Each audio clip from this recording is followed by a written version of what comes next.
Oh, you hear that, Ryan? Whoa. Yeah, I got a sound button. I got these buttons, and what you're about to encounter right now is Ryan Burge. We're gonna have some hot takes about graphs about religion. You know what it takes to do that, Ryan? Hot takes 2. What? No. It takes two things. I was showing you my fingers. It takes two things. It takes one, the ability and confidence to say things you may regret later, but do so in a nerdy way because you're having fun on a podcast. I think we could both do that. Yes. But it also takes someone that professionally makes graphs about religion, and I don't. So I'm outsourcing the second ingredient to you, Ryan Burge. That's me. That's my job. I make graphs. Thank you. Yeah. I make graphs. Look at that. That's your new you can play that when you walk out every time you're at the WWE. When I get my speeches, I'll do that little music right there. Study religion, make graphs. Dr. Ryan Burge. Yeah.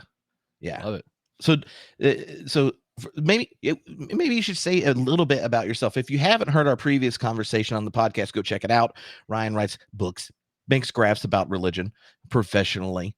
But this is really that I like following your Twitter and wanting to hang out. So I said, let's have a podcast where your graphs about religion. We just talk about them. Sounds fun. This is where I do my spiel about what I am, what I do. Yeah. For newbies. Assistant professor of political science, Eastern Illinois University, going up for tenure this year. So we'll be associate professor next year, God willing. Yeah, tenure. Now I can say whatever I really think. I'm also a pastor in the American Baptist Church, and I have 20 years in the American Baptist Church, by the way, long time, since I was 20 years old. And then I have 2 books, The Nuns, which came out in 2021, and then 20 Myths About Religion and Politics America, which came out this year. And I've got 3-ish books coming out next year. Ooh, 3 in 1 year. Yeah, but like one is like I'm a with author, so I only wrote like a couple thousand words for that, did all the graphs for that. The Nuns version 2 is coming out March 2023, or no, May of 2023, and then I have a textbook that was handed off to me by a retiring professor that I'm working on with a team to go out on religion and politics, hopefully at the end of 2023. So awesome. So for those of you that are just listening, you can go to the podcast page and there'll be these different graphs. For those of you that decide they want to watch these graphs, I got this new recording setup that allows me to throw up the graphs. So I made these little slides based on Ryan's tweets of graphs, and we're gonna see what happens. I tried not to actually read them. So hot take time. Yeah, because that we got to keep it hot. So it's time for hot takes and graphs about religion with Ryan Burge. Wow. Yeah. That was nice. You like that? That was Barry White style. Love it. Tell me what we're looking at right here. Oh, this is a good one. This is a great one because people on the left retweeted and people on the right retweeted. That's actually my goal when I put out a graph, is to like put something in there for everybody. So like one group doesn't think I'm trying to do something. You're like a people make them pleaser. I'm trying to please everyone. And also if you get people on the left and right to reshare, it's going to go farther. So that's a little like hack there. So I wanted to look at people who want to make abortion completely illegal, right? Which is about 1 in 5 Americans, when they hear the abortion question, go, nope, no way, no rape, no incest, no nothing. Like, you get pregnant, you're having a baby, period. And I just wanted to look at those people. Like, those people in everyone's mind, they think they're like super duper conservative, like far right MAGA Trumpers. But if you actually look at like where they are on certain issues, you realize they're not nearly as conservative, especially on economic issues, as you think they would be. For instance, like here I say, of those who want to ban abortion, 67% of them would support a proposal to make college debt-free. So 2/3 of them are in favor of free college, and 77% of them are in favor of paid maternity leave. Mm-hmm. So they're not conservatives, especially on economic issues. Now, 87% want the 10 Commandments in school. I know you're shocked by that. Very. But 74% want the DREAM Act. So like it's this idea that we create these boxes in our mind. Like if you are this kind of person, then you believe about this kind of stuff, all that kind of falls in line with what that one thing predicts. And obviously being anti-abortion is being very, very conservative. but they're not conservative. Actually, liberal economic policy is incredibly popular in the United States. Oh yeah. Yeah, I mean, I think that people people are just really complex, and the public discourse, given the way the two-party system works and the way we get energized by affirmations or threats to our tribal identity, then it's like whatever the cliff notes is for having a public conversations in the public square in America is just really bad, but no one has any idea how to make a new one. So we just keep running off these really old scripts. Mm. And That's a good. I was thinking about that Trip. I was thinking about that yesterday with that Euphoria actor Sydney Sweeney. She getting canceled because she went to like a. Have you heard this story about Sydney Sweeney? no, I'm not. I don't stay up to date. Okay, so Sydney Sweeney's this actor. She's on the show on HBO called Euphoria, right? Her mom had her 60th birthday, and it was like a hoedown. And she put pictures on her Instagram, and they had like a mechanical bull, and they had like somebody was wearing a MAGA hat, and people tried to cancel her because she went to a party where people were in MAGA hats, right? So if this one thing, I cannot trust you. Like we're going to cancel you because if you're a Republican, you're a racist, right? So that same kind of logic applies to if you're anti-abortion, you got to be a MAGA Trump far right person, and we got to disagree on everything because we disagree on this one thing. Mm-hmm. And I think that's such a toxic, caustic way to think about the world is I disagree with you on this one thing does not mean I disagree with you on everything. And I think unfortunately on social media, what happens is you have to find points of disagreement to drive the argument because that's what people watch and retweet and talk about. They don't talk about when you go, yeah, but we agree on things like, paid maternity leave. Like that ends the conversation, doesn't continue like the bluster and the bull crap. And so I think that's what social has made it where we only look for our differences because that's what drives conversation. When in reality, I know this is like such a cliche, like hippie thing to say. We actually agree on a lot more than we think we do, even far left people and far right people. Now, the question for you, Tripp, is if 77% of these hard right people favor paid maternity leave and almost 90% favor background checks for all gun purchases, why don't we have either? Why? I'm going to guess that that our democracy is not really being driven by the desire of the populace. And yeah, and I think the biggest issue underneath both of those issues is trust. I mean, it's at the abortion issue, it's at background checks around guns, that like the diehards, let's say the people here that are like, I want a complete ban, right? They are why a lot of people that would say be comfortable with the European version of abortion law, which, this isn't a controversial thing in most of Europe. They, like after 20 weeks, it's banned unless something horrible is happening health-wise, kind of thing. That is a compromise, but I think those that are the kind of fringe of complete ban and those on those that are like pro-choice in every situation until 30 seconds before the baby comes out or whatever, like that you just shouldn't have that. Like those two groups create a level of distrust in each side that the actual consensus can't emerge. The same I think is true about gun laws, right? Like there's a ton of gun laws that are there, and I think most people that are scared of implementing gun laws know that someone like me would be very comfortable getting rid of every assault rifle and handgun in the country, collecting it and passing laws where you get in a lot of trouble if you don't. But I know people that want more than me. Like my family hunt, and I think that's kind of nuts that hunting like a shotgun is an issue. But I will say, having had kids for 3 years in Scotland where I wasn't worried about guns at schools and dropping my kids off for the school for the first day, there's an existential difference as a quality of life thing. And so like I can you see, like I can imagine that I intimidate some of my other family members. And so that can we have trust that if we do make any kind of change in progress, that it's not just setting up for the next step. Yeah. I'll concede this point, but that doesn't mean I'm conceding any other point. But it almost feels like conceding any point is a loss. Right. You know what I mean? Like you can go home and go, I convinced my Meemaw that, maybe a background check's a good idea.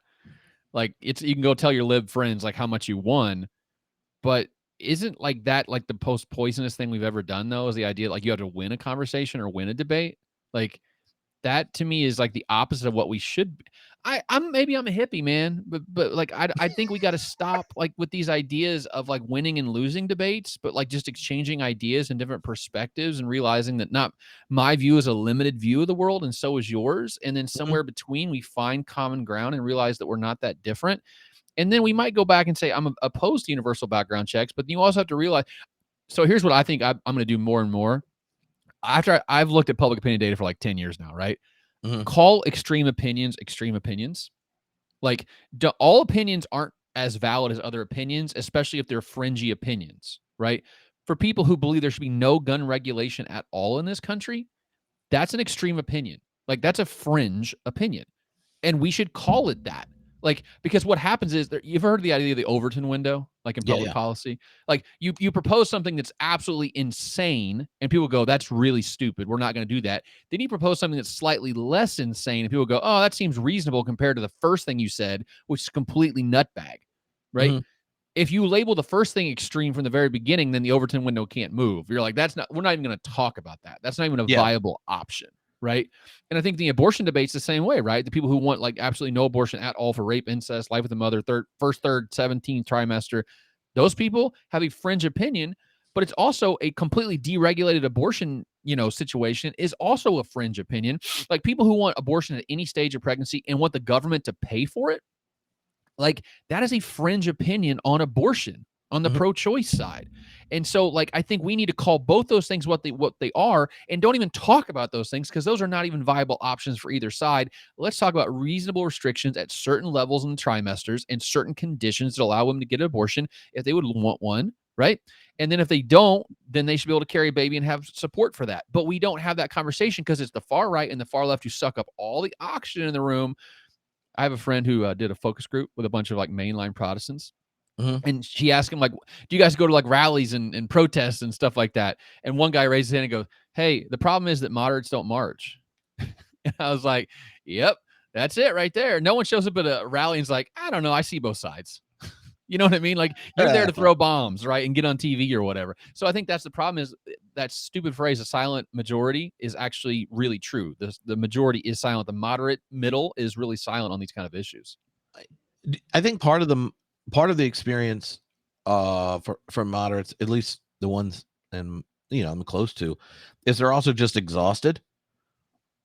And like our cultural space is one where like to engage, it's like I'd rather not even say my opinion or do anything just because um I already know that 20% of the people are going to get really upset and then go, "Oh, well, if that's true, like if you, I don't know, want a total ban on abortion, then then there's no way you'd support the Green New Deal." But you would. Okay, here's the question now. Last time you chided me about my Bernie bro status, and look, it is true, but I want to know the when I read something like this, there's someone that does this kind of data.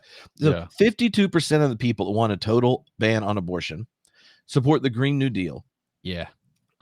79% want to eliminate the estate tax. And I just say to myself, a huge portion of the money in the Green New Deal is eliminating intergenerational wealth. Uh, and that's important. That's also an essential part of any proposed version of reparations, which apparently 37% of people that want a total ban on abortion are down for reparations.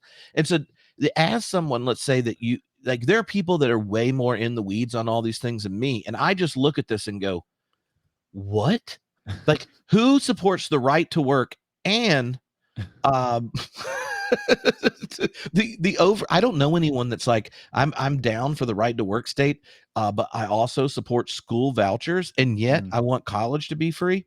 Mm-hmm. So like, as someone that spends lots of time in the weeds in these things, what percentage of these responses are I've thought about this and like I have a conviction, or what percentage are I I look at this item and go, that seems cool. Yeah. and Yeah.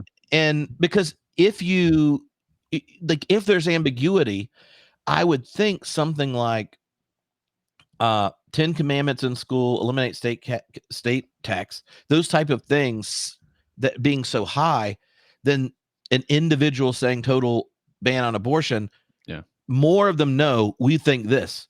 If you go reduce the size of the military, seems like an obvious thing that might be a result of, I don't know, a deep commitment to being pro-life, but very few of them, that's like the lowest on the list. So how is when you're working with the data, do you parse that out? Because sometimes I just go, man, did Ryan give a bunch of people drugs and ask them to take a survey? First off, I don't give anyone I know. anything. I do survey data that someone else collects because that's I'm a just playing. pain. Just playing. So, okay, so Tripp and your audience, here's what we need to know. If you want to read about this, you read a book called Nature and Origin of Mass Opinion by John Zoller, which is like the canonical citation for this whole stuff. So when we ask people a survey question, they give us what's called top of the head answer. They don't like internalize it. You know what I mean? Like they're not like sitting around thinking about stuff. They go, I want free stuff and I don't want to pay for it. Like that's literally like how their brain works. They go, you want free college? Yes. Do you want lower taxes? Yes. Do you want to limit the estate tax? Yes. You see what I'm saying here? Their whole thing is like you don't get to do trade-offs in surveys where you're like, oh, well, if you want this, then you got to do that, right? You got to pay for this with this thing over here. No one will say yes to both. They'll say no, they want this, but they don't want that. They don't want to pay for anything. And unfortunately, politicians actually make it worse by saying we can get the Green New Deal done, and they don't talk enough about where the money comes from. People don't like taxes, right? They just don't like the idea of taxes. And so unless it's on rich people, they love the idea of taxing rich people, but when it comes right down to it, I'll give you a great example. Okay, give you a great example. In Illinois, we have a flat tax, which is the stupidest tax system that ever exists. 4.95% flat tax. So whether you make $10,000 a year or $10 million a year, you pay 4.95% to the state in your income tax. A couple years ago, we had a ballot initiative to make it a graduated income tax, where basically the tiers would go up, and above 500,000, you would pay more than 4.95. Below that, you'd pay less than 4.95. So most voters actually save money through this proposal. It got voted down, and you know why? Because voters said, "Well, they might raise my taxes in the future. I don't trust them." Right. So at the end of the day, people don't want taxes to change and they want more free stuff and don't connect the two things in their minds of this has to do, that has to pay for that. They want a free lunch. Don't you want a free lunch, Tripp? You Bernie bro? Come on. Oh, I'm comfortable paying taxes and definitely having the wealthy do it. So what's fascinating is like if you were to take this list, right, and not tell anyone that it was issue positions of people who want to ban abortion, and then work backwards, and we're like, can you give me the Venn diagram? Like if I was someone that was having conniptions trying to make sense of this, and everyone should go look at the whole list, right? But then then I think working backwards, like what's the Venn diagram where this is true about a group? What do you think is in the middle? Yeah, it'd be fun because I would not have guessed people who support a total ban on abortion.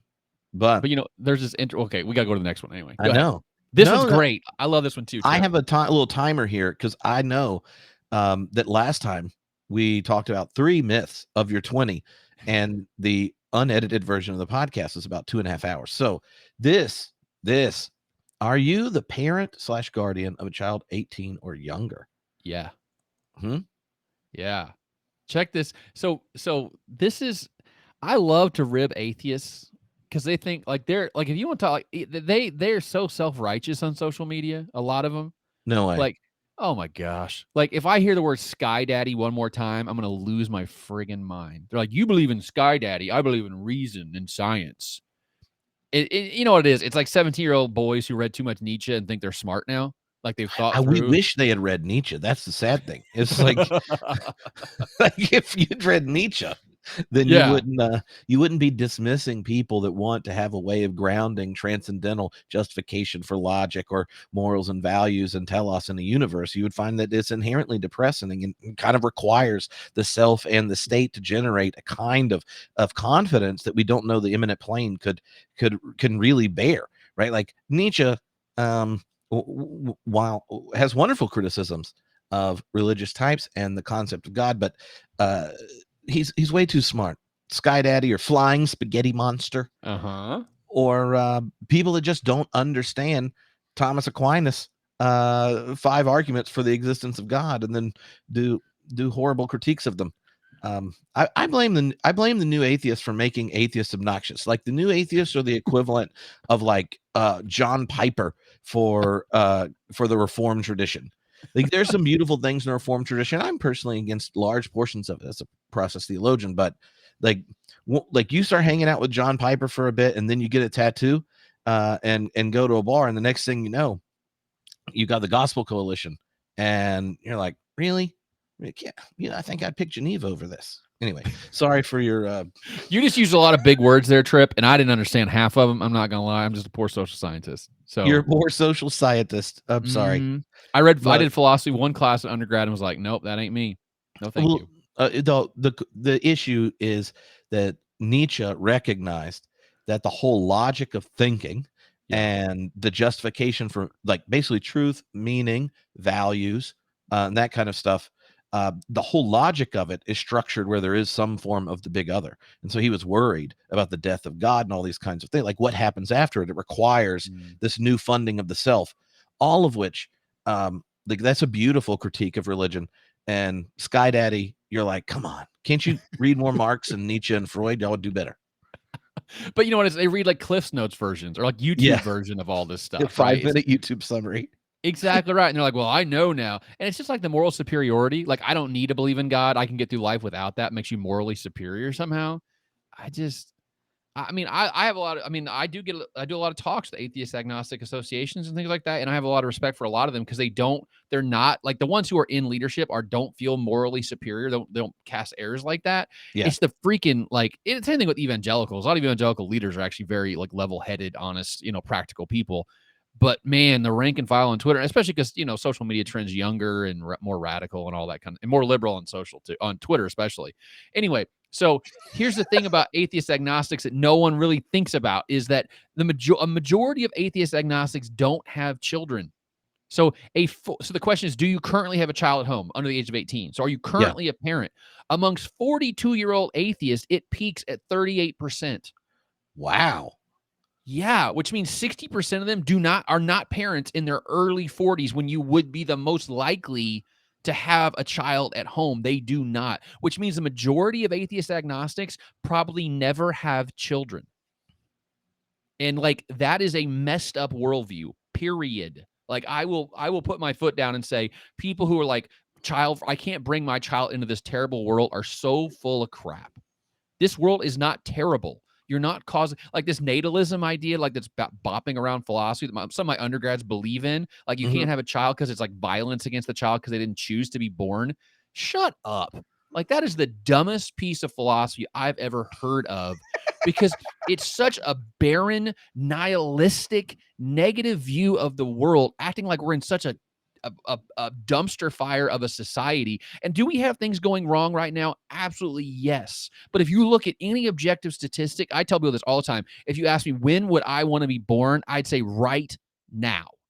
Right now is the best moment in human history for the average person to come into a society, period. Whether you're going to be born in Senegal or South Carolina, right now it's better than at any point in history. And people act like we're in an absolute just Armageddon apocalypse, it's all over thing. And it just drives me nuts. Yeah. Well, the natalist thing is quite a bit of fun. I just say, when you if you teach philosophy to undergrads, my recent experience doing said thing is always exciting. And I think the thing that sticks out to me when looking at it is all wisdom traditions have the moment of birth, becoming a parent, and it is a rite of passage moment. Yep. And they have different ways of ritualizing it, but in all of them, there's an affirmation that the source of all things has deep care for the child.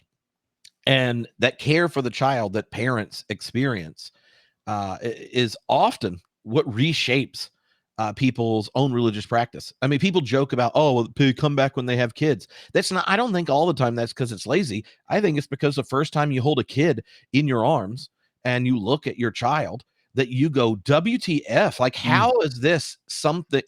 I was living in a world where I didn't know this depth of care was possible.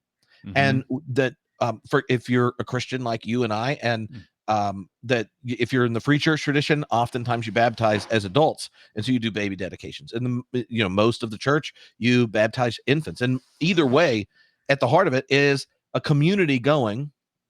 When you welcome a child into the world, as a parent, as godparents, and as a faith community, we recognize that they bear with them a value they can't shake and they don't know yet. And our task as parents, as godparents, as the faith community, is to help them come to believe what we know is most true about them, that the source of all things knows their face, knows their name, and cares. Right. And we relive that experience every time we're present at another baptism. And when you grow up, you learn that that's there. And then you wonder, like, is this true? Is this true? And boom, you have a kid and you go, I don't have the words or explanation. I want to get them baptized. And you go, and I saw so many people as through PhD program and on, who were like atheist, agnostic, they have a kid. And then they're like, I just know I can't be an atheist anymore. Like, I'm not like going back to church or anything, but the experience of being a parent has a kind of ontological affirmation to the world that does something different. And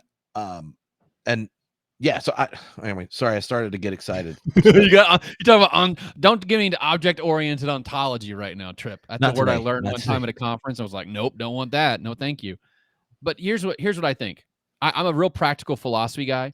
If everyone lived life the way I live life, would the world be a better place or would it be a worse place? Like, that's the question I ask myself all the time, right? If everyone was me, would this place be an absolute hellhole or would it actually be pretty okay? If atheists had their way, American society would die. Think about that. Like, half of atheists say this place is so awful, we should not reproduce. That's what they're saying. Do you think that it's I in some sense, I don't know if it's always conscious, but there is at least having been connected to individuals that don't, sometimes it's a conscious individual decision, like be it their vocation or what they want to, like if they're an artist and they're wanting to create or whatever, there's like, I'm choosing not to do this, and they are deeply invested in their family and chosen family in ways that they're, very much parts of family and raising and stuff. Then there are others who if the only story you manage to tell is either kind of a rather reductive naturalistic one about the world or your own story that you're having to create, then it's really hard to imagine you can't exaggerate the intervention of a child. They're right to go that, like, when you have one, the demands on you are completely different. Yes. And if you don't see, if you aren't saying yes to it, then we can see parents that are bad that go ahead and have kids, right? And then they aren't consciously saying yes to the demands that are there.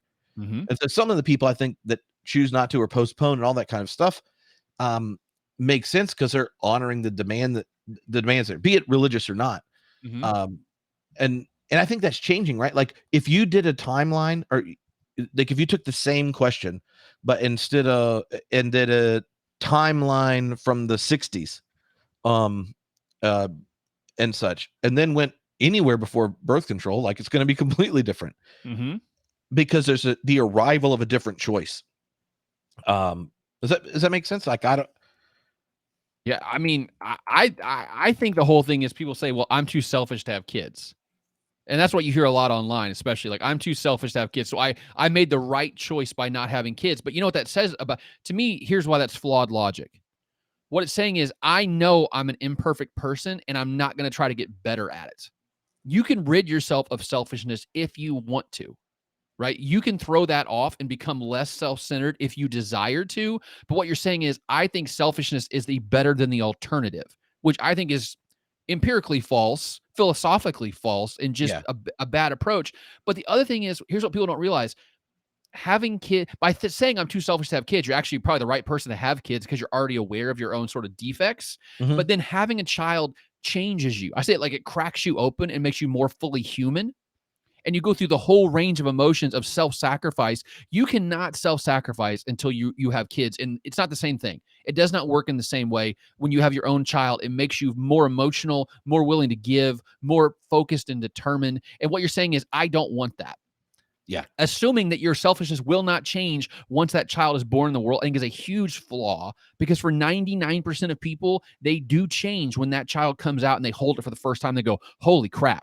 Like, I need to Hmm. get my stuff together. I need to become less selfish. And do you immediately like have like a born again experience to become less selfish? No, but you start learning how to become less selfish by having that child. And honestly, a lot of atheist agnostics are the perfect people to have children because they have college degrees and above average incomes. Like, those are the kind of people we want to have kids, and they're choosing voluntarily to not do that. And actually, what they're doing is sort of delaying the advance of their own movement demographically, right? Because conversion's hard to do. Raising people up in the Yeah. tradition is a lot easier. But it's also saying the evangelicals are going to continue to hold power, and the Mormons are going to continue to hold power because they have a crap ton of kids and continue to raise them in that environment. So they're actually like kind of hurting their own cause by making this selfish decision. Yeah. Do you?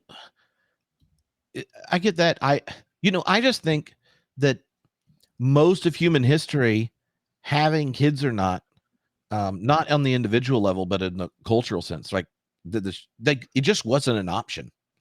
Mm-hmm. And and so much of the, I don't know, historic wisdom is connected to a rhythm of life and the relationship of generations and this kind of thing.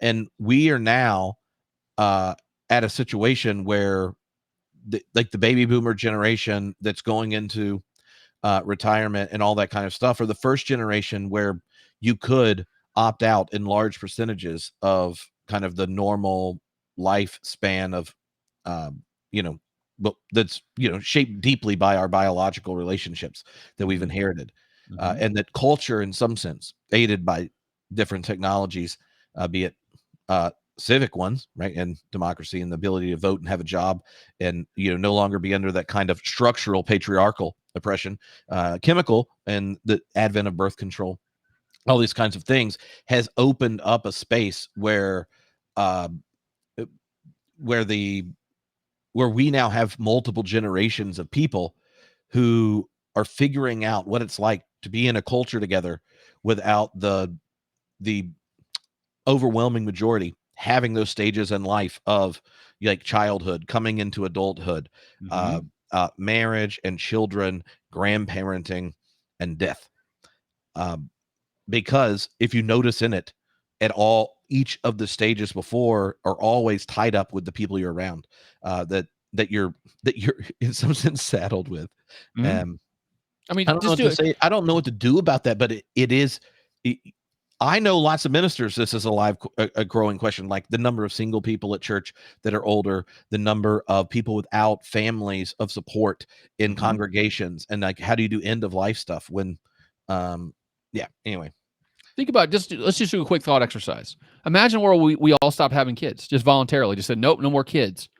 Imagine how much less joy there would be in American life, in world life, in 10 or 15 years if all the elementary schools started to close, right? Imagine what Christmas would look like in this world if there were no 3 and 4-year-old kids to open up toys on Christmas morning. How much would that suck? Like, life, like Children of Men is one of the greatest movies ever made because it presents to you a very interesting idea, which is, what if we all become infertile? Life is bleak. Life is purposeless if you can't pass on anything to the next generation. What are you building for? What are mhm. you trying to, if you're trying to cure cancer, for what? For who? Because in 50 years, you're all going to be dead no matter what, because you can't live past 105. right? So why even innovate if there's not going to be a next generation? And again, if more and more people are voluntarily opting out of keeping their species alive, what's that say about us as human beings? And what kind of bad like worldview have they adopted? They think that's the best choice is to not continue on civilization, which we've done for literally millennia. I just think it's such a corrupt and defective worldview and I think we need to push back against hard. Yeah. Well, look, that was super hot take, Ryan. You're taking this very seriously. I'm anticipating messages Good. on that one. Luckily, Good. this is just so much of a lighter topic. Oh my gosh. Because they're gonna forget about the other conversation because of this conversation right here. Can I just set this up real quick? Yes, This is actually a series of 3 graphs because this is something you hear from liberal Christians all the time, right? Which is that we are just as valid. Like it's like, hey, we're here. I exist. Like there are liberal Christians, and you hear a lot of this on social media. A lot of liberal Christians say, why does the media only cover, white evangelicals and conservative Catholics and things like that? Why don't they cover us? If you look at the data, what you consistently see is that liberal Protestants and Catholics are less religious than conservative Protestants or Catholic. And what do I mean by that? Here is the share praying once a week or more. Okay, so I did attendance first. Everyone goes, well, if let's say you're liberal and there's only conservative churches around, so you won't go much because you don't want to be exposed to the MAGA or whatever, which I get. I don't want to be in a community where I feel like they're always trying to like convince me of something or whatever. So maybe you don't go. I get that. Guess what? Liberals are 10 to 15 points less likely to pray once a week compared to conservatives. And that's just Protestants and Catholics. The nuns are not here. These are people who identify as Christians, are less likely to pray. And then when you ask them, how important is religion to you? Liberals are 30 points less likely to say very important compared to conservative Protestants and Catholics. So on attendance, on prayer, and on how important religion is, there are tremendous gaps between conservative Protestants and Catholics and liberal Protestants and Catholics. They are not the same thing. Liberal Christians are not don't have as high level of religiosity compared to conservatives, period. You cannot make that empirical point. It does not make any sense. Yeah. I mean, I would say that correlates to my experience of being a liberal mainline Protestant minister. Mm-hmm. And just as I am whatever the percentage of the high attendance, regular praying and reading the Bible on the reg kind of person. And I know that my piety is different than a large number of the people I was their minister. You're a weirdo, Tripp. Yeah, statistically, you're a weirdo.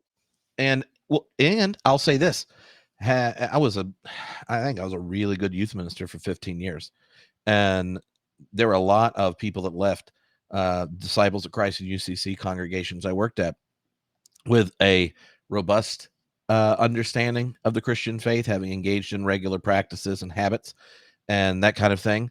And I constantly get these emails where they're like, I went to all of our denomination churches in the city I went to college.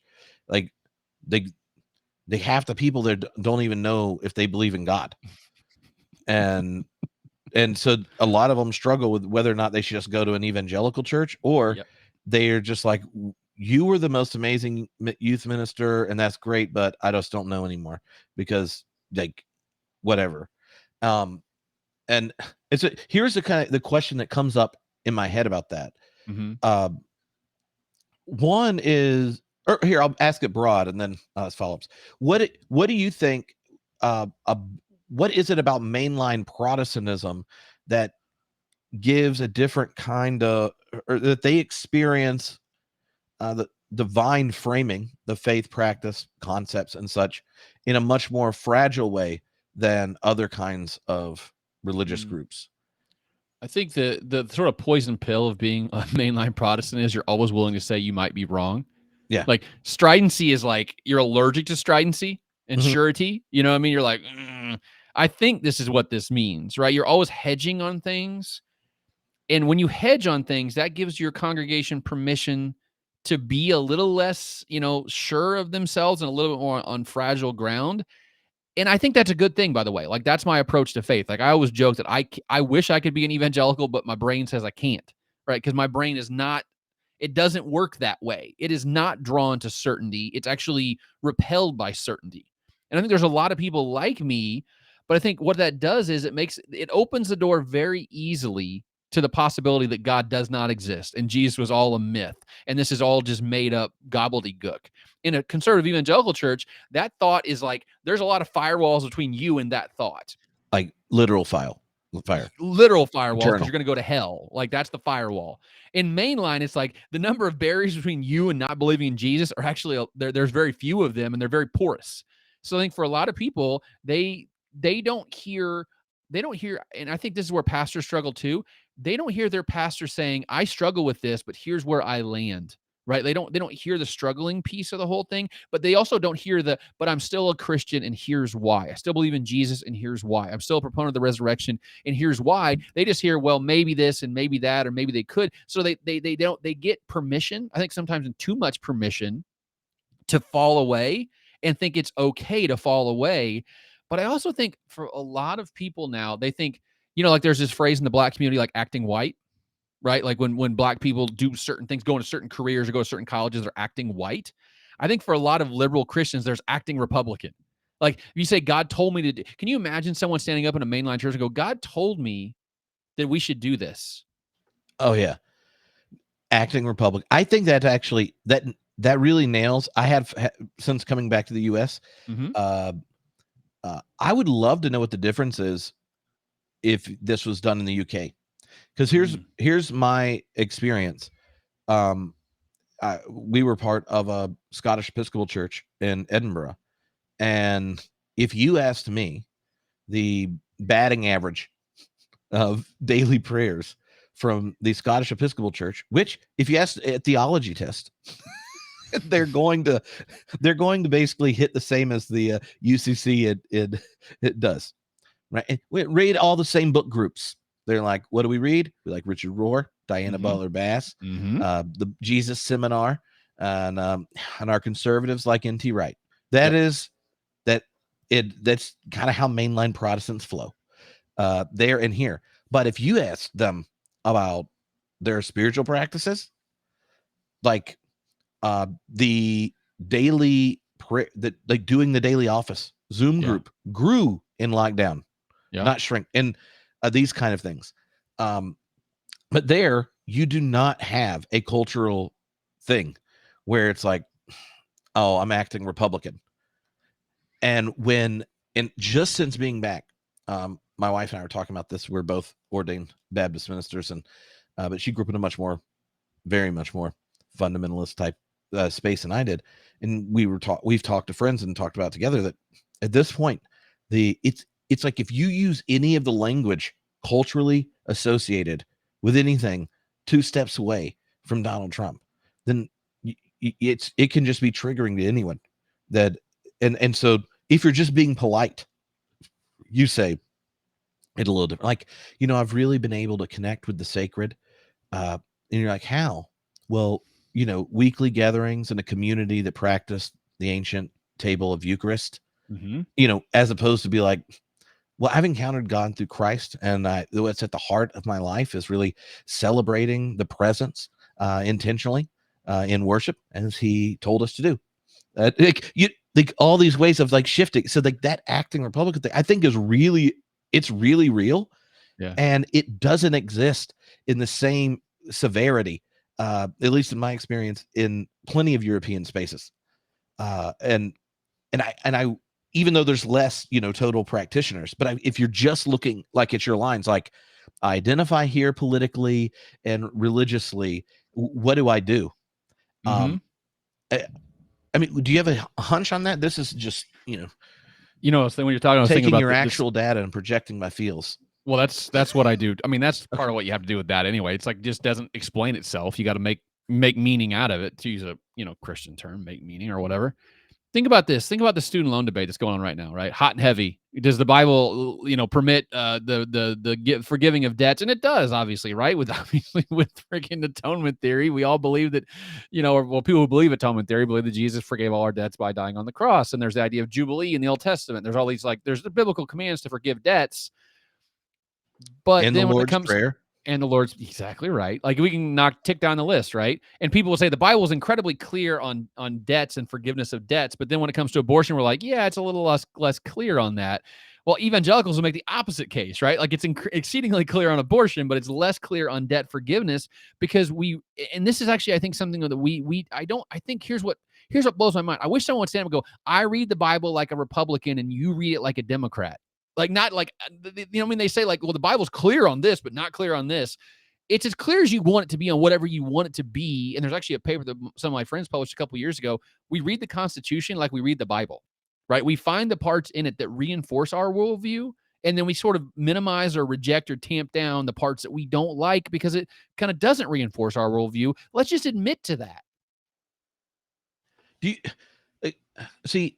I know this is not normal, but as someone that has read the Bible straight through 40 times probably in his life, because there were years that did it 2 or 3 times, and has preached through the lectionary multiple times and has multiple degrees and interviews scholars all the time. I think there's actually better or worse confidence in the Bible things than the idea that our current abortion framing is in any way associated with what authors of scripture thought about the human, what animates them and stuff, is just nuts.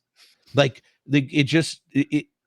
can't. I know plenty of really conservative Bible scholars that if they weren't going to get in trouble would say, yeah, the Bible's ambiguous at best about abortion before quickening, before the baby's moving. The church history is, by the way, until quickening, it was not a moral decision for overwhelming majority of church history and large portions of the church. So that's just that's just how it is. But they lie about it to their peers, and I think the same happens in because they want to keep their job. Because what's most important is politics. Is religion's downstream of politics these days. But I think the same thing's true about the debt forgiveness thing, but not in in a completely egregious way. God wants to redeem things. The bigger problem, if you're looking at scripture about our current economic system, is how much God hates taxes, and God hates debts, and God hates a system that is built on charging interest of people, and then God actually wants and gives laws about it, that the organization of society should be built on nomadic people settling down and having land that then they're able to work to provide for their neighbors. And those individuals demonstrate their blessedness by God by having land, by being redistributed every so often through the practice of Jubilee, by debts being forgiven, and that you have a way of working out your debts, but you're responsible for them in all these ways until the big reset. But what the vision of what God wants are families working in community, and the structures of your farms and such are built to care for the least of these. And if you want to know if you're the people of God, you take care of all the widows and orphans. And then we are like, let's take these verses, insert it into neoliberal capitalism, and insert no, neoliberal capitalism's demonic. But that's beside the point. But if you're just doing what's the Bible say? It has a hard time thinking about college loans. But I was a little bitter. I voted, and I know that I was targeted for ads of complete forgiveness, and the idea that there is a legal justification for 10,000 and not all of it is a farce. That's not how it works. It's used the same executive action, and then they tell you well, this is as much as I think I could come up for a justification for, and then you're like, no, it's not. It's just not. It doesn't exist. So you're just lying because you poll tested this. It's not true. So the whole that's what always drives me crazy about these type of things. Oh, can I push back, Tripp, though? This will be fun. Go for it. Can I push back on this a little bit? So the 10 and 20 is a compromise, right? It's a compromise between nothing and complete. We can all admit to that, right? It's a middle position. In the same way that allowing abortion through the first trimester, but no other time except for rape and incest, would be a compromise between the two positions of wild west of just getting abortion whenever you want, or abortion is completely illegal. Right? If you're a moral absolutionist, those compromise positions piss you off Because if you believe life begins at conception, there's no justification for abortion. And if you think abortion is not killing anyone, then you're totally open to it at any point. So a middle position assumes that both those things are wrong, right? That it's okay at some point, but not okay at other points. Which, if you're an absolutionist, same thing with debt, right? If you think that student loans are like an immoral crisis, we should forgive all of them. But on the other side, if you think that, like, well, at some level, it's you took out the money knowing what you were getting into, and you should pay your debts, the middle position of forgiving some of it makes everyone upset on both ends of the spectrum.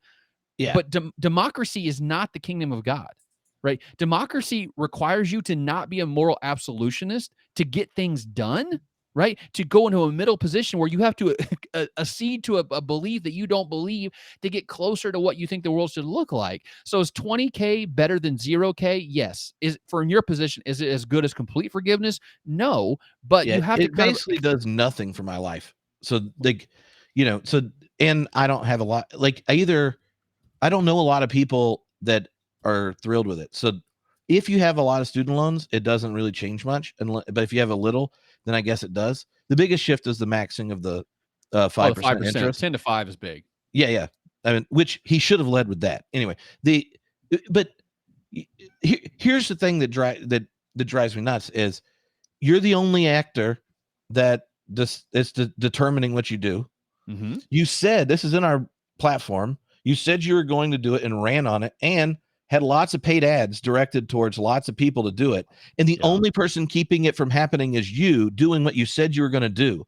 And then, we'll do a compromise or whatever. And that's the opposite. Like Donald Trump put in stolen Supreme Court justice and then put in exactly who he said he was going to put in and overturned Roe v. Wade. And why? Because he gets to because of the freaking Constitution. So if you were in charge, and then who cares what the people think about Roe v. Wade? Because the Constitution is written where the Supreme Court decides. They are the acting agent. So when you vote for an acting agent that has legal power to do something they say they're going to do and don't do it, you can't be surprised when people who are this doesn't help are angry. But Joe Biden basically knows that a bunch of people that aren't boomers are going to vote for him because the other side's so crazy. That's literally it. And but anyway, but I agree that it's hard to imagine or you kind of implied it, but the higher education system is a giant racket. And it's just like horribly unethical. And we are in such a world that you can't regulate it. So the only thing you can do is occasionally swipe a pin. But isn't that a Band-Aid on a gushing wound, though? That's what I worry about. Structurally, it changes nothing about higher education. And actually, it might incentivize colleges to raise their prices because you know what? Student loans are going to be forgiven in 10 or 20 years anyway. So you might as well just keep going. You're telling me that 18 to 25-year-olds aren't going to take out more loans now? Oh, absolutely they will. But can I also make this very clear point? I am not getting rich off your kids' student loans. Like, I think that most people don't know that. But like, if universities are, it's administrative bloat and it's lack of state and federal funding. But I'll give you a good example. Okay, I'm a union at EIU. We have a union shop. We're up for negotiation this year for contract extension, 4-year contract. Their offer, the administration's first offer was 1.25%, 1%, 1%, and 1% over the next 4 years. When inflation's 8.5 or 9, right? So we're not getting, we're getting a pay cut. And actually, there was data that came out last year that said, the average professor makes 2% less this year than they did last year.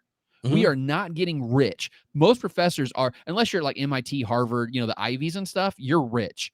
Beyond that, like if you go take a job at like random Christian school in middle America, like that doesn't have a huge endowment, not Wheaton, right? Like some hillbilly college, you'd be lucky to crack $50,000 a year as someone with a PhD, teaching a 4-4 load and literally working 60 hours a week the entire year. In the summers, you don't have off because you got to do stuff during the summer to publish and get ready and all that stuff. So being a professor is not where the money's going. So I want everyone to like, don't blame me. Like we're not the reason your tuition is risen so much. It's because A, the state stopped funding stuff because it was easy to stop funding stuff because they could fall back on student loans. And B, it's because administrative bloat, because honestly, the regulatory state has made colleges have to have huge tech departments, huge compliance departments, Title IX and all that other stuff, which I'm not saying it's good or bad. I'm just saying it costs a ton of money to do all that stuff that you want.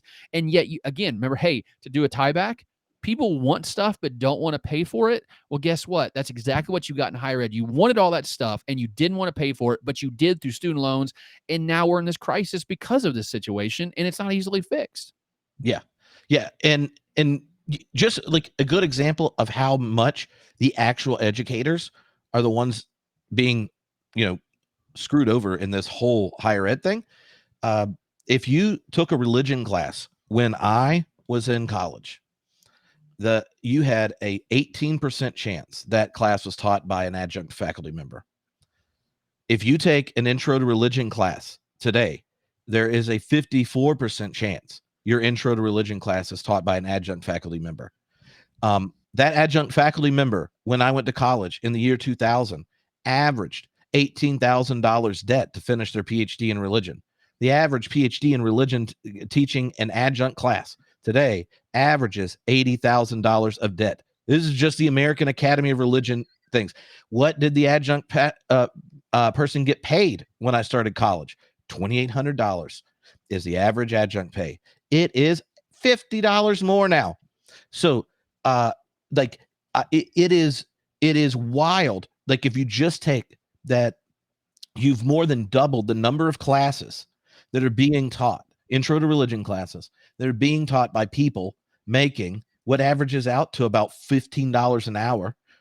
If you do class prep and grade other than a Scantron. Now, if you want to master any subject by the Scantron and YouTube videos and stuff, then go for it. But when you take that, then and then look that at those same schools, the cost has doubled, but the number of classes taught by people who actually have health insurance, like Ryan and his union are securing, is gone down. The idea that we are giving a hard time to educators is just so nuts. If you're an educator, you are smart enough to have other options and are doing it for some reason, not because you're pulling down the bills. And when I hear people complain about it online, I'm just like, the last person you should be giving a hard time to is someone in the classroom, unless they just also happen to be an administrator. And those are the ones that make significantly more money. And it is a yeah. I don't. We don't have to derail on higher education, but if you are an older person and then looking at this situation and assuming the advice given to students, the cost, the ability to the demands of school, and any of these things are exactly like they were when you were there, it's just not. And so then when you say things out loud, a lot of the people that I've been a professor for just get angrier and angrier at boomers, because you're like, I saw an exchange between a parent and their a grandparent and a child. He's 20 now, but at UCLA, I used to be his minister. The grandparent went to UCLA and paid about $280 a semester, because the university was funded by the state of California at such a high rate. And if you did well in high school, you got to go for free to any UC school that you get into. His son, our grandson, is got a $20,000 a year scholarship for having been top of his class at a high school in Los Angeles, which only 2 people from the high school could go to UCLA, because they take so much money to getting from international students. And he's still going in debt $30,000 a year, and grandpa was complaining at him. And the reason public schools and higher ed changed in California were political decisions by parties, both of them. But it was kicked off by the GOP, which no longer runs the state. So but they've kept it that way. But it was kicked off by boomers. And then boomers are now complaining that the grandkid, and he doesn't care that his grandkid's going to walk out with 90 G's to graduate from the same place. And he's like, do not ask to sit with me at the football games. And then all of a sudden, it starts showing up because you've been both families minister. And then the mom in the middle is like, could you talk to him? And I'm like, I think your kid's on point. Yeah, grandpa's wrong. That's the conversation. Thank you. It's by the way, kids, don't get a PhD in religion. I think Tripp will tell you this too. Like, it's a growth industry. Yeah. Get a PhD in quant. Anything quant, you're going to be fine. Find an all AC job. Do not go into academia. It is a sinking ship, and no one's realizing it yet. Well, as someone who started their PhD program in the middle of a financial collapse and has done all the things you're supposed to do to get a job and don't have one, but I play on the internet, I will not endorse going into PhD programs unless they're paying you to come. Yes. If they're paying you to come, then you can go and then have to probably do something else. But, life's full of opportunities. Like the opportunity to do the podcast with Tripp. Most fun I've ever had. Yeah. That's what I'm talking about. That's right. Well, this is a good one. This is a good one, Tripp. Yes. Look, I want you to know that when we were like, let's look at some graphs and have hot takes, they're now going to be like, Tripp and Ryan are angry hot takes. They are spicy hot takes. Spicy, bitter hot takes. All right. What are we looking at here? This one is so the General Social Surveys. The survey's been going on since 1972, and until 2021, they never asked people if they're atheist or agnostic or not. They just asked them what they believed about God. And so there's this whole thing where people, for a long time, social science has said, like, if you answer the belief question by saying, I don't think God exists, or I know God doesn't exist, then you're an atheist. But if you're an atheist by belief, are you atheist by belonging? You get what I mean? Like, would you call yourself an atheist even when you say God doesn't exist? And the answer, interestingly enough, is that only 65% of people who say God doesn't exist also say yes to I'm an atheist. So they don't want to grab on. A third of them are atheists by belief, but not atheists by belonging, which kind of tells you a lot about how belief and belonging are not, they're sort of de-linked in our minds, and we can't use one to define the other, if that makes any sense.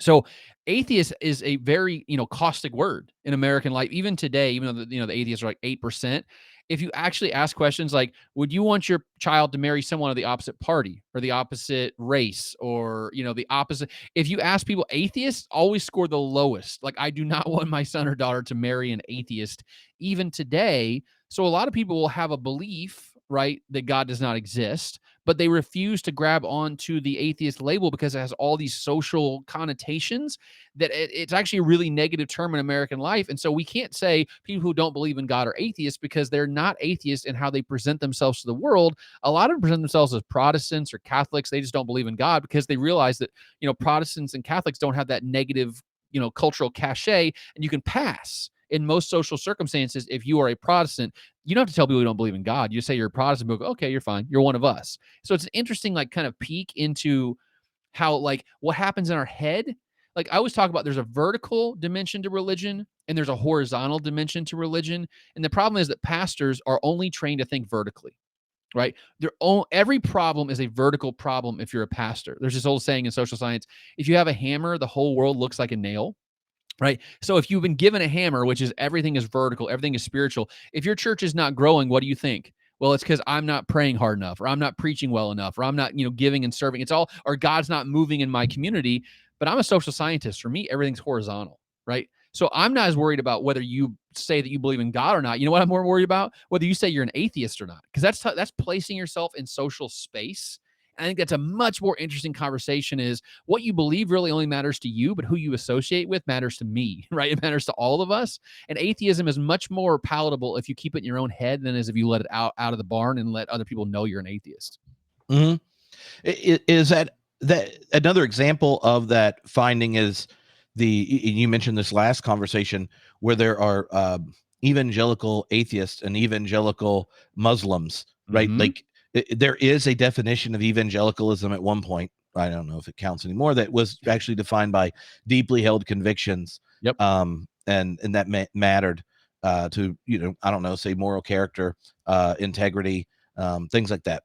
And now you talked the last time about how that theological location as part of the church is now something that has jumped religions and to non-religious. And words don't belong to us. I think I just need to reiterate that point. Yeah. Like words do not belong to me or you or there's no like evangelical committee that says, well, this is what evangelical means. And like, it is not, like there's no like christening ceremony. Like you're one of us or you're not. On a survey, if I ask you if you're evangelical and you say yes, as a social scientist, I go, okay, you are. Like, it's not my job to like say you are or not. It's my job to figure out why you said yes to that question. And it could be you just mashed the wrong button on the screen because you were working real fast and wanted to get the $10 Amazon card at the end. Or it could really mean that you see yourself as an evangelical, although you haven't gone to church in 17 years. You still like what evangelicalism stands for, and therefore you want to embrace that.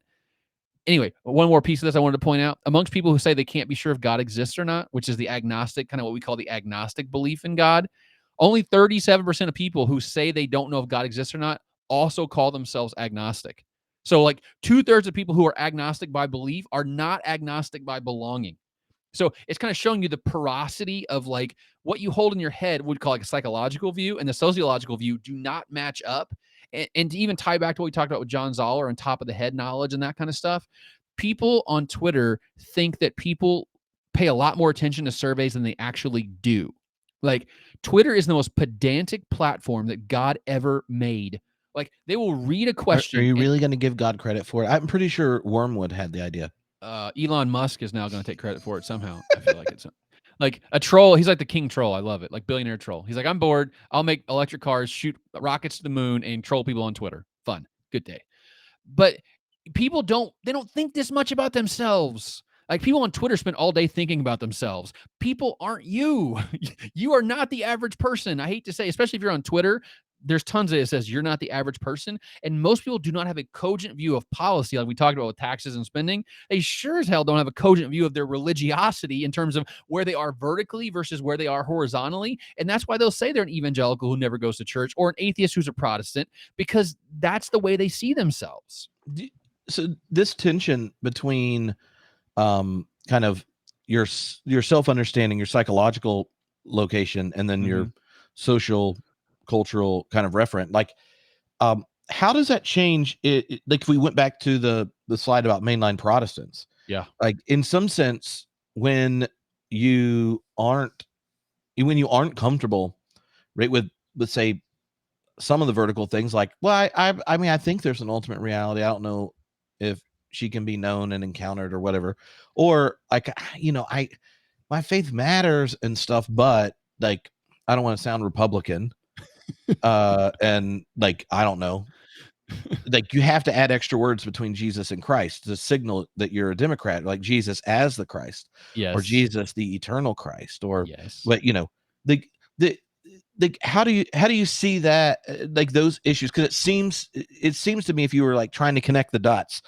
that part of uh part part of ever being in a place where the up and down and side to side parts, in some sense, the picture of vertical, the picture of what you actually think about the world, conditions how you identify yourself. How you identify yourself in the culture conditions what ultimately you think is or isn't plausible. It seems that they're reciprocal when it goes to plausibility structures, so that, like, we know, in if you do a lot of cognitive science of religion stuff, if you want to believe in God, then they actually just pray every day. If you or hang out with someone that doesn't hesitate praying. Like, it's real, it's not that complicated. Like, some of the things really conservative people are scared of about going to college are true, not for the reasons they say they are, but just that human beings are so porous when it goes to their plausibility structures that we unreflectively internalize the shared convictions of the people we spend the most time with. It's almost like exposing ourselves to people who are different than us make us more tolerant of people who are different than us, right? And can do what? And make you uncomfortable with what you used to have as deep convictions. Absolutely right. It's called social contact theory, by the way. It's the idea, like, if you were anti-gay and then you met someone who was gay and you became friends, you're like, wait a minute, Todd's gay and he's a cool dude. I guess that gay second people second time you become a friend. Yeah. But it comes that, by the way, that works with like Muslims too. Like, it works with like all out groups. We call them out What about groups. evangelical Muslims? Now I think what happens with so evangelical. This is really fascinating. When I do that talk about like you can be an evangelical and be a Jew, they like lose their minds. Like evangelicals lose their minds, right? Like no, you can't. You're out of the camp. Like they love to boundary maintenance that stuff Yeah. like crazy. So when I tell them that, they get really mad. They're like, you cannot be an evangelical and be a Muslim. I'm like, sure you can. Why not? Because they want. Remember when Mormons like had this big ad campaign like 5 or 7 years ago? They're like, we're Christians too, and all the Christians are like, no, you're not.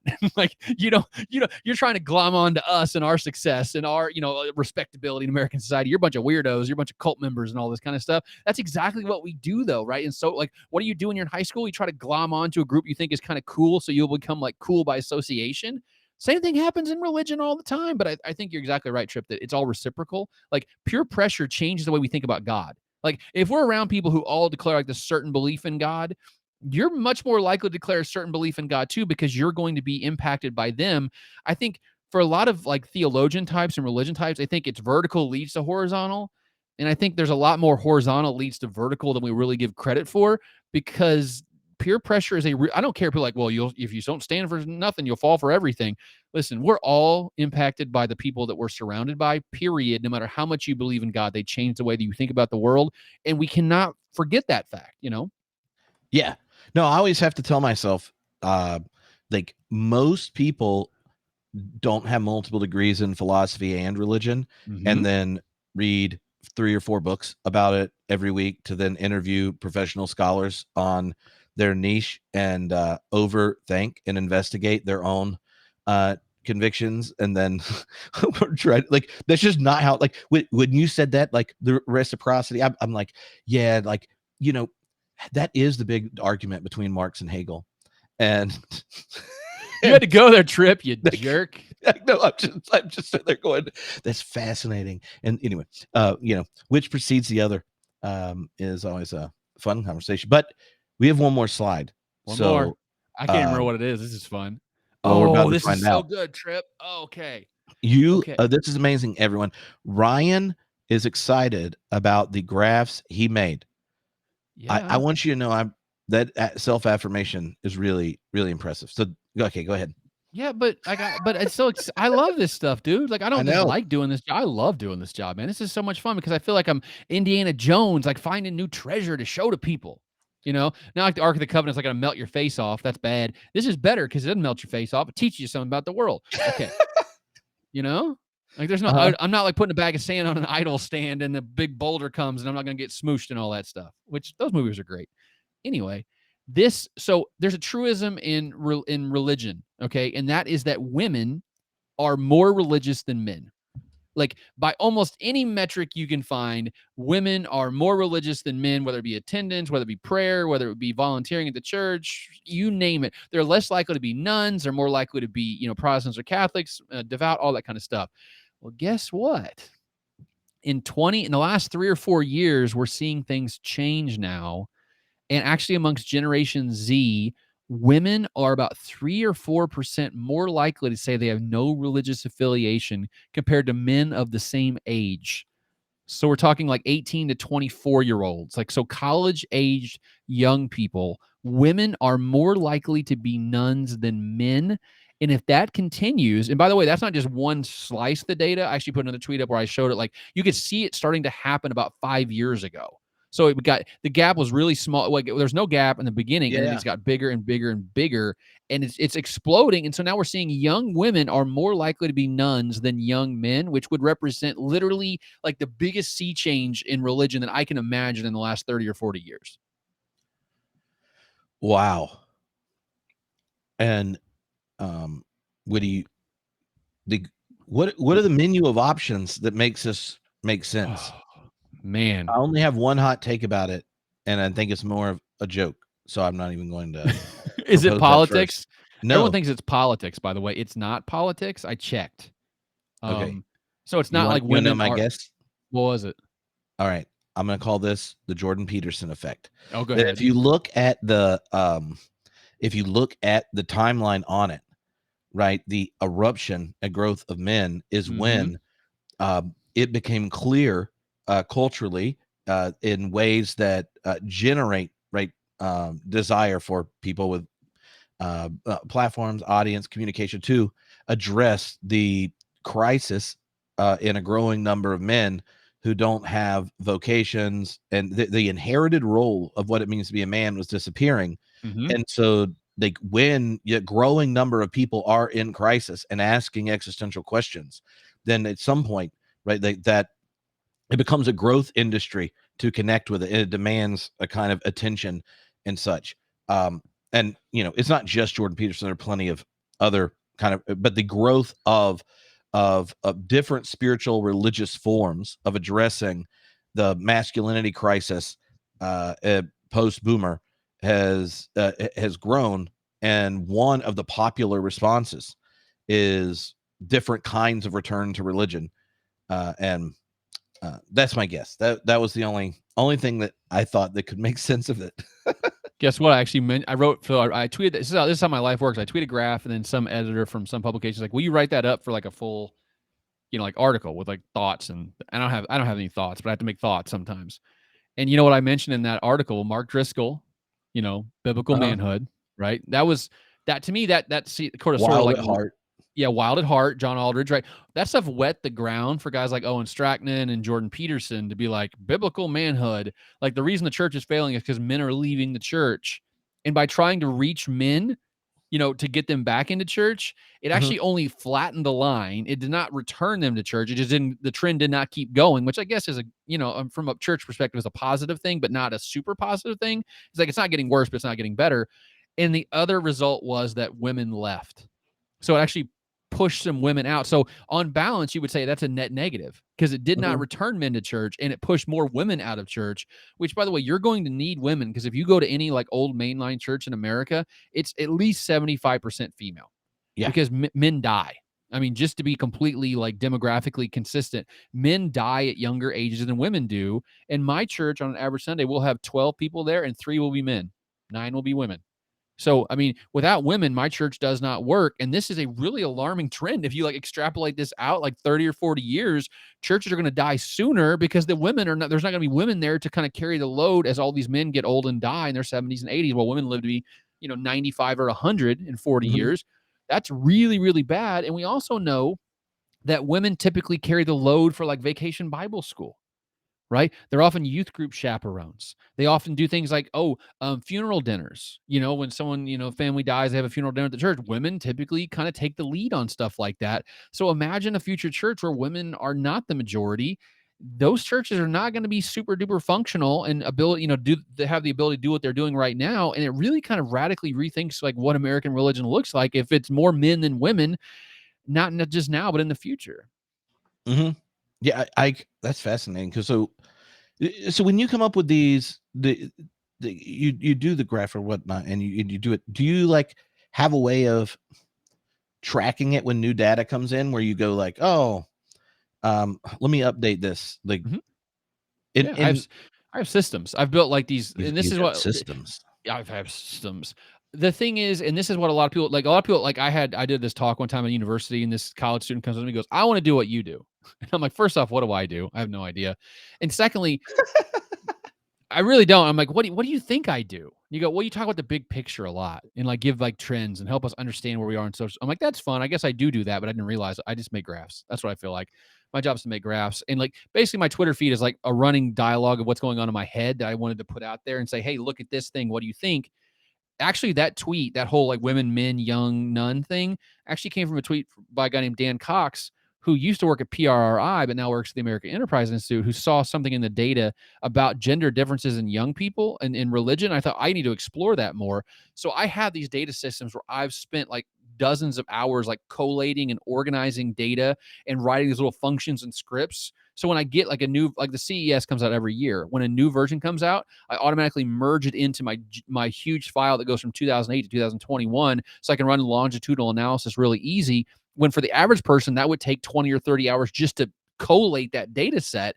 I already have those like scaffolding in place to run a new piece of analysis really quickly. So that's my killer advantage is I spent all this time building these pipelines, so that way I can crank out this. I don't have to worry about all that stuff. And that's why other people can't do what I do, is because I've kind of built a moat around myself as I say in the Silicon Valley, where it's hard to do what I do because I spent all that time digging the moat and putting the alligators in and putting all the water in, that honestly 99.9% of people don't want to do because it sucks and it's boring, but it allows me to do and be what I am, right? It's like an apprentice. I spent a long time being an apprentice so that way I could be like a master graph maker or whatever, like a plumber or an electrician, the exact same thing.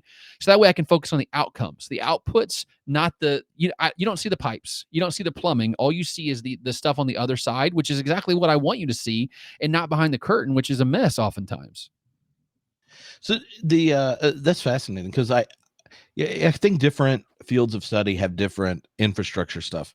If you're clergy or a theologian or biblical scholar, one of the things that always drives you nuts are people that feel like, their initial thought about whatever topic or issue they're dealing with is ultimately the equally informed and valid as yours. And you're like, no. See, you're not even like reading it in the language it was written in or aware of the historical background. And like, I went to school for that and I have these student loans that Joe Biden didn't forgive. And and you are not giving me a raise. So so I think that there's this like that's in lots of places. So if we went back to our advice on dodging certain graduate things, if you can figure out the infrastructure you actually find joy building, then do that.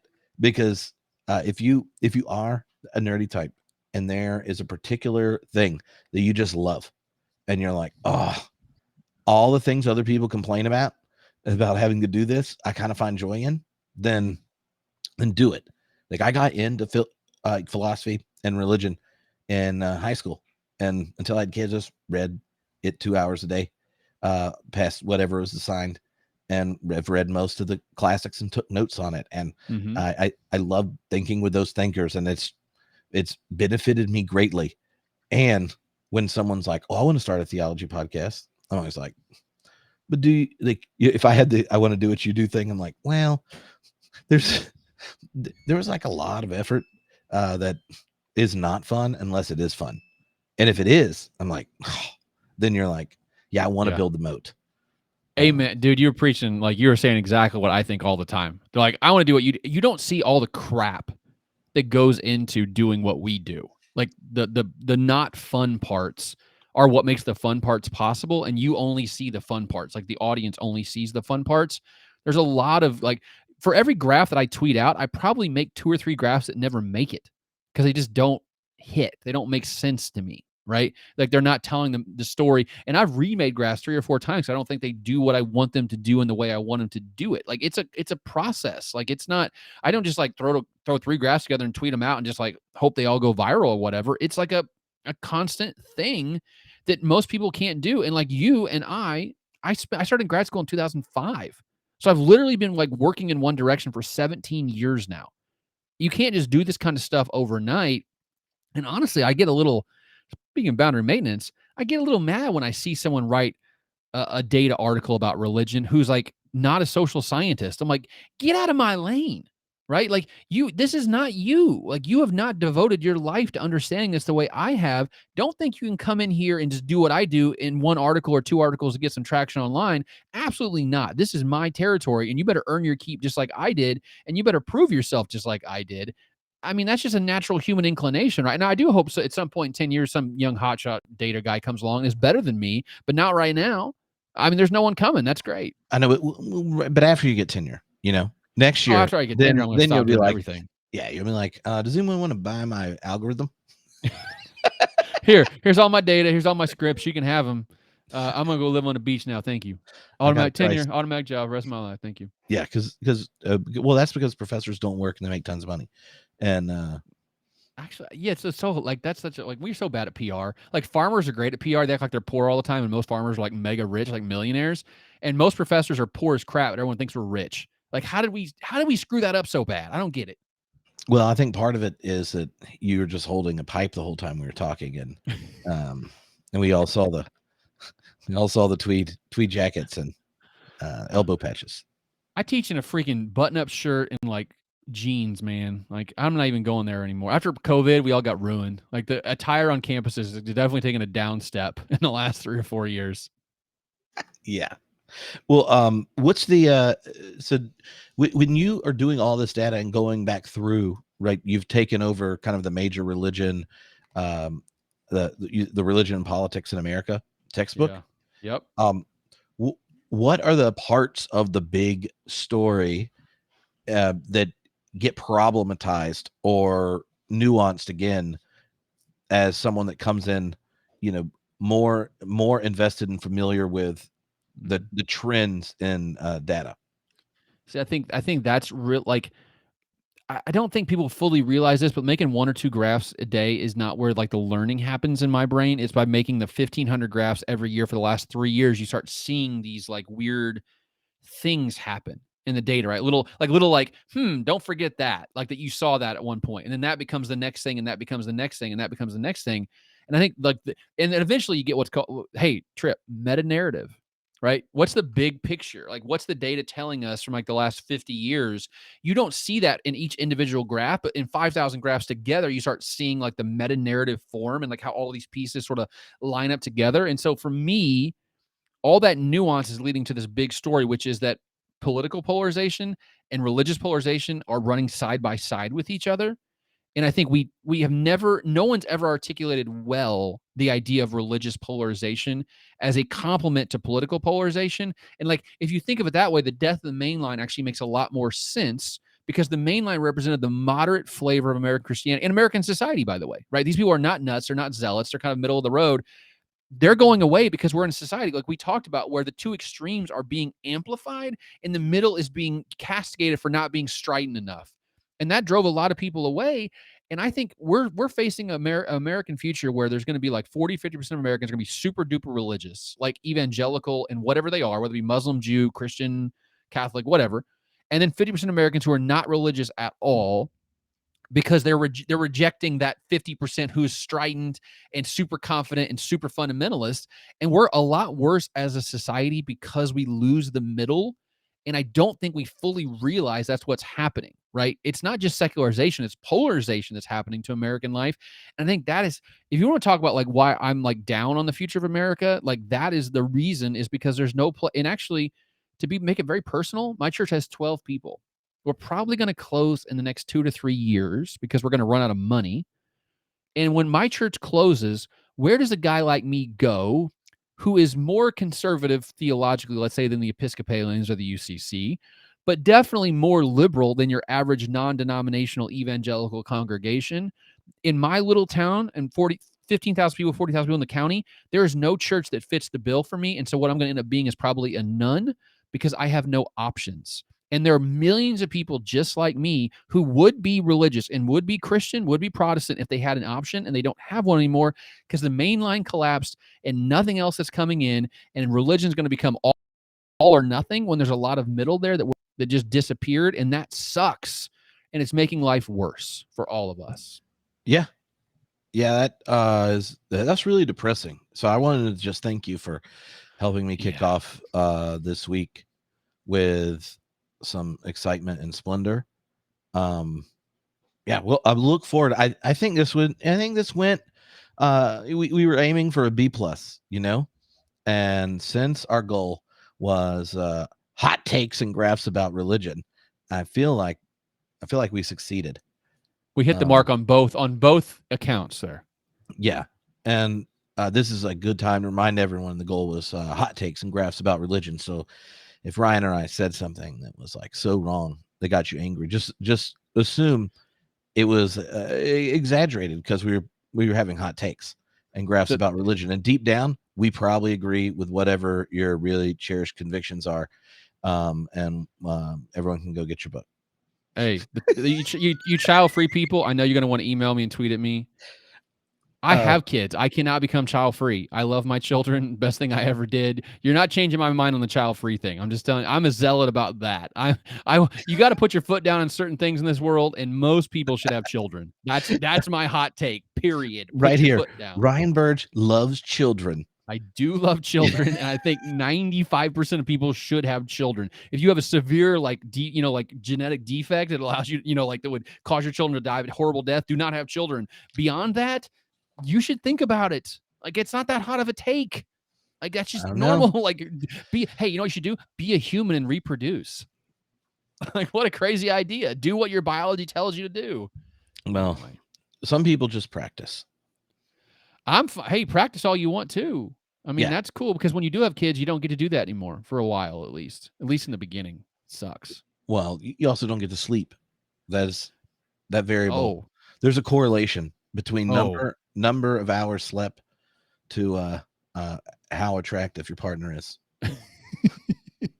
Listen, when your kids, like, we had kids 2 years apart. Like, when my oldest was like 6 and my youngest was 4, things got a lot easier from that point forward because you didn't have to watch them like every second of every day. They could kind of like be semi-autonomous. Man, that first 5 or 6 years sucked. I will No not. diapers is a game changer. Exactly. When you get out of diapers and you don't need like strollers and stuff to go places, they'll just walk. Like, you just bring like a backpack full of snacks and drinks and you're good. Like, I do not want to downplay that. People are like, oh, you're just making it sound so great. No, the first 5 years, 6 years absolutely sucked. But you know what? The last 5 years have been really pretty friggin' good. Like, enjoyable time in my life that I would definitely trade. The first 5 year being awful is totally worth the last 5 years being great. And I've got 10 more years of my kids. They're going to be awesome after that. Mhm. That's amazing. Like, that's a totally good trait. I don't want to downplay how bad having kids is because it sucks, but people overemphasize how bad it is. There's so much joy and grace and goodness in that. So Yes. I'm not going to make a prescriptive statement for all people like Ryan who loves children in 95% of all circumstances, but descriptively, I resonate with the love and excitement of children. You know what Tripp's doing right now? He knows he got liberal followers or child free on purpose. Yes. Want to make them mad. No, I know they've been on the podcast as well. So I'm like, I know what you're doing. I'm not hedging, boy. I'm hot taking all the way through. Plus, those of us like that have more than 2 children, I feel like I'm trying to go on the break even route by helping some of my friends that don't want to have kids out. And this is your child free kid. Yeah. I actually surprisingly, Ryan, I am open to letting people that don't have children pay for my kids' college. Because you mentioned earlier that a lot of these individuals that have the ability to provide like the support and all that kind of stuff, I want to give them the opportunity to do that. And if one of them is real good at French, I have someone they could tutor. So like just opportunities to serve. There should be like a child-free tax. What do you think about that, Tripp? You got to like put into like a college fund that would make college cheaper for everyone else. What a great idea. Well, if you just if university education and a rich way of helping people come into vocational schools and all that kind of thing was available, it's just part of being a citizen. And obviously the world's greatest democracy is full of freedom and liberty, and you can't even handle how awesome it is. Then everyone's taxes would be supporting it, regardless of a particular person's life trajectory. I love you. You're such an idealist, Tripp. I love it. I know. I just trying to bring the people together, Ryan. You know what my hot take is? My hot take is I will get more messages saying this was a lot of fun and we should do it again on email, and I will get more messages via social media telling me like, well, maybe there should be mild takes in graphs. But can I just like, this is here's a little bit of advice for people at home. Interesting people are interesting. Okay. Having an opinion makes you interesting, and it's okay to have an opinion. All right.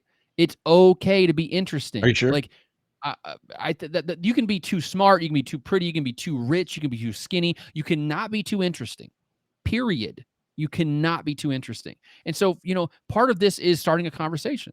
And if that makes you mad, I'm kind of okay with that. I want you to, and I do this with my students too. Like, he'll be really okay after tenure. I'll be 100% okay after tenure. I'm 99% okay right now. But I want you to think, and that's what I do in my classroom. I go, I'm going to make you mad. Every student here, if you say an opinion, I'm going to give you the other opinion. I'm going to give you the other perspective because my job is to balance out the room, right? My job is to show you there are both sides. And 95% of the time, there are both sides. Sometimes there's just a really dumb position and the only position that makes sense. But in a lot of issues, there's both sides.